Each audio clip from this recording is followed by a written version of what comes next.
InBusinessNews.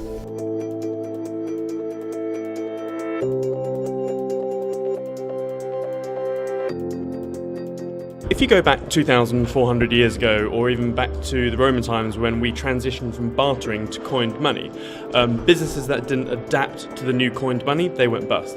And even in recent times, like businesses that failed to get credit card machines or contactless, they're struggling to grow.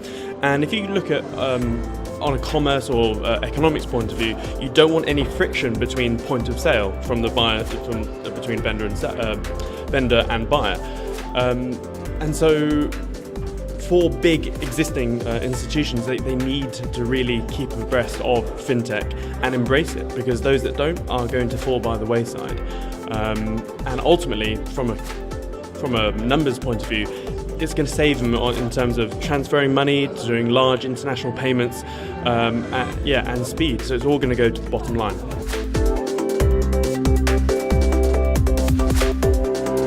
I guess there are probably about three main challenges. Everything starts from the top. So we have these huge billion-dollar corporations that are run by the board and the C-suite, and unfortunately, well, not necessarily unfortunately, most of them are of a generation which tend to be quite stubborn in most cases.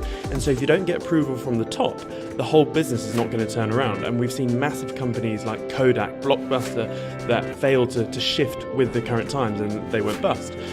So once you get approval from the top of the company, you then have to work out what exact FinTech you're going to embrace, because FinTech covers everything from lending to personal finance, investing, trading, money transferring to insurance. Like there's a whole remit of things. So it's not just one thing that you have to do. You have to look at every aspect of your business and see where can you improve little bits.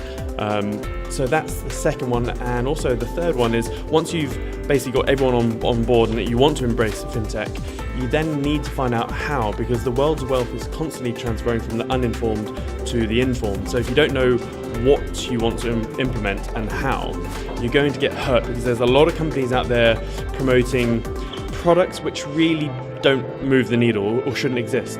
And especially when you go to the fringes of FinTech, like cryptos, DLTs, etc., there's a lot of misinformation and a lot of sort of fake experts out there. So you have to know enough so you know that you're not getting screwed over.